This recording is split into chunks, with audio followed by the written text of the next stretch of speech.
Fala galera do segundo ano, beleza? Sejam bem-vindos a mais uma videoaula da Rede Agnes de Ensino. Eu sou o professor Marcos Henrique e hoje nós vamos falar sobre movimento republicano no Brasil, tranquilo? Nós fizemos uma videoaula anterior sobre os movimentos armados na República Velha, no Segundo Reinado, envolvendo a Revolução Praieira e a Guerra do Paraguai, e a gente vai falar agora sobre o movimento republicano. Primeiro, o que é uma república? República é a forma de governo em que o governante ele é escolhido, tá? A partir da participação, pode ser através do sufrágio universal ou sufrágio censitário, ou seja, do voto censitário, que seria o voto restrito a algumas poucas pessoas. Então, nem toda república ela é democrática. A república democrática, aí sim, tem a participação da maior parte da população. Tranquilo? Então vamos lá, a partir desse conceito, movimento republicano. O movimento republicano tem início no Brasil a partir da segunda metade do século XIX. Na verdade existia desde a insurreição baiana, a Confidência Mineira, Conjuração Baiana. Desde esse período já existem ensaios de república, mas ensaios muito tímidos ainda para dentro de uma perspectiva de mudança de regime político no Brasil. Mas a partir da segunda metade do século XIX é que as ideias republicanas começam a ser sistematizadas em todo o país, não apenas de forma localizada, porque a Revolução Pernambucana de 1917 já se falava em república em Pernambuco.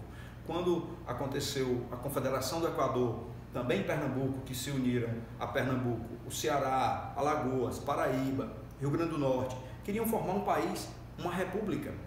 Então já existiam ensaios de república, porém de forma pontual e isolada. A partir da segunda metade do século XIX, essas ideias republicanas começam a ser sistematizadas em todo o Brasil. E o Exército vai ser importante nesse processo, porque o Exército estava em todos os lugares, ramificados em todos os lugares do Brasil. Portanto, foi importante a participação do Exército nesse processo. Tá? Vamos falar aqui um pouquinho sobre o contexto histórico em que aconteceu esse movimento republicano, que surgiu esse movimento republicano. Bom, o imperador Dom Pedro II, né, o Brasil era um império, na verdade o Brasil era uma monarquia, chamada de império. O poder moderador tornava o imperador, o Dom Pedro II, com poder acima de todos os outros poderes, apesar de existir poder executivo, legislativo e judiciário. O poder executivo, que era do imperador, estava acima dos outros poderes, o que caracterizava o absolutismo. Tá? E um detalhe importante é porque o Brasil também vivia uma espécie de parlamentarismo, conhecido como parlamentarismo às avessas, porque o parlamentarismo, o rei não manda de fato, o imperador, no caso a monarquia aqui, não era para ter poder de fato, era para ser simbólico.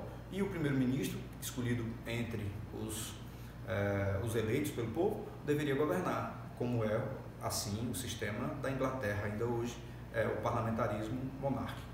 Mas aqui no Brasil, apesar de existir o parlamentarismo monárquico, quem mandava era o monarca, ou seja, o rei, o imperador. Portanto, é conhecido como parlamentarismo às avessas, ao contrário. Tranquilo? Vamos para cá, só uma curiosidade. Dom Pedro II gozava de grande popularidade.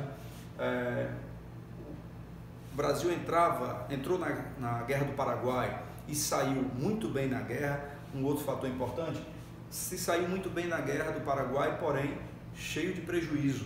O Brasil se endividou e adivinha quem foi que emprestou todo o dinheiro para o Brasil participar da Guerra do Paraguai? Quem foi que financiou com armas, munição, treinamento, até mesmo navios? A Inglaterra, mas ela cobrou muito caro por isso. E isso fez a Inglaterra aumentar sua influência sobre o Brasil e sobre os países da América do Sul, o que causou grande descontentamento da população brasileira, sobretudo das elites que tinham acesso a jornais, que liam, que participavam politicamente, que queriam participar ativamente da política brasileira. Essas pessoas ficaram empolvorosas e começaram a tirar o apoio que davam a Dom Pedro II. Então a popularidade dele começa a cair, tá? A partir da Guerra do Paraguai. Cai a popularidade de Dom Pedro e aumenta os ideais liberais aqui no Brasil. Começa a crescer essas ideias liberais, justamente influenciadas pelos movimentos que aconteciam na Europa, né? A revoluções liberais do século XIX, como a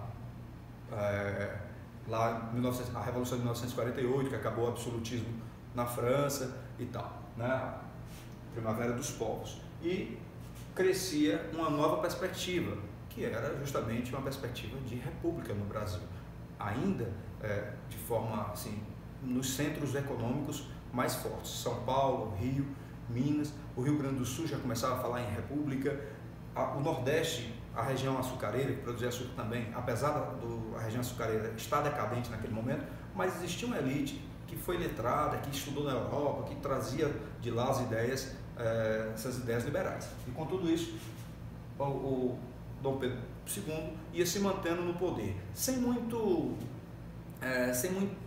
questionamentos, assim, as pessoas não eram contra Dom Pedro II, ele se relacionava muito bem com todas essas pessoas, porém questionavam o regime de governo e associavam a monarquia a dois processos, ao atraso econômico e à impossibilidade de industrializar o Brasil. Então, esses dois pontos também foram importantes para que caísse a popularidade de Dom Pedro e começassem, essa elite brasileira, a elite pensante do Brasil, começasse a pensar novas formas de governo e justamente uma forma de governo republicano. Tá? Durante esse período, várias sociedades se fortaleceram, como a maçonaria, tá? Sociedades mas os jornais, os pasquins, jornais que faziam parte de forma bem ativa da vida política, né? E estavam sempre antenados com as ideias europeias, e a elite cafeira, que tinha grande interesse no desenvolvimento do Brasil, começa a perceber que a monarquia estava atrapalhando os seus interesses. Na verdade, ela desejava participar ativamente da política, da mesma forma que aconteceu na Revolução Francesa com a elite burguesa da França, que desejava assumir o poder lá. Os paulistas aqui também desejavam, e eles começam a desenvolver, criar espaços específicos para debater sobre república. Criaram um clube republicano, desse clube republicano criaram um partido republicano. Quando eles criam um partido republicano, em 1873, isso já demonstrava que a monarquia já estava fragilizada.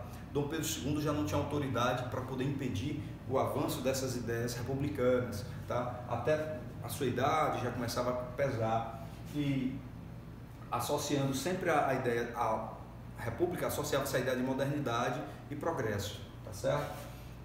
Outro elemento importante desse momento de questionamento foi a questão religiosa, o padroado, em que essas sociedades que surgiam, como a maçonaria e os jornais da época, que eram jornais liberais, o próprio Partido Republicano, começava a questionar o fato da igreja estar ligada à monarquia, porque no padroado, a igreja, todas as ações da igreja são ligadas ao governo, ou seja, o reino, né, a igreja termina sendo um departamento da monarquia, do reino, tá? Então ela termina tendo ingerência sobre todas as ações do clero, e isso causava grande inquietação nessas sociedades que desejavam o livre pensar. E é importante também entender que durante o século XIX as revoluções liberais muitas vezes traziam ideias socialistas, e muitas dessas ideias socialistas refutavam,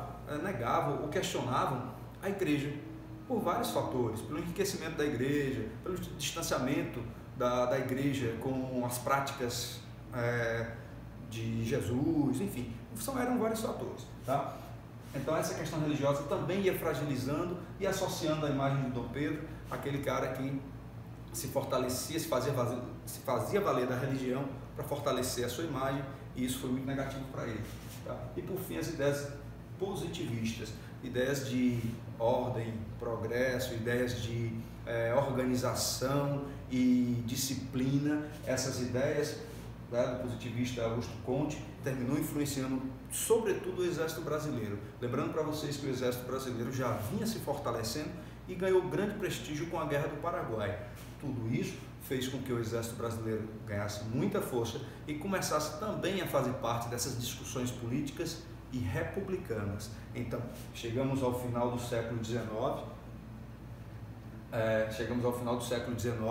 com o Brasil passando por um processo de transformação. Eu quero só fazer uma observação, que aqui a data foi um erro meu mesmo, aqui é 1819, tá? Ou 1889, foi no dia 15 de novembro de 1889, tem um erro aqui de digitação, beleza? Mas aqui é 1889, no dia 15 de novembro foi proclamada a República no Brasil. E essa República foi proclamada com a aliança entre a burguesia, cafeeira, religiosos, os religiosos que questionavam o padroado, porque existiam religiosos que estavam a favor do padroado, mas tinha outros que queriam o distanciamento e estar ligado ao Vaticano e não à monarquia brasileira, tá? A classe média e muitos ex-escravos que acreditavam que com a República iriam mudar de situação econômica, iria diminuir as desigualdades sociais, tá? No dia 15 de novembro de 1889, esqueçam essa data, por gentileza, que está aí na imagem aí, tá? Foi proclamada a República no Brasil. Não houve um processo revolucionário, não houve luta, foi uma transição pacífica. Nesse dia, dia 15 de novembro, Dom Pedro II foi destituído, a família real brasileira foi destituída do poder, eles rumaram para Portugal e o Brasil passou a viver uma nova fase política chamada República, que é o tema da nossa próxima videoaula. Beleza, galera? Obrigado pela atenção de todos, valeu, um forte abraço, leiam o material do SAI, beleza? Lá tem umas atividades bem legais e tem um vídeo bem legal sobre esse período aí. Valeu, forte abraço, tchau, fui!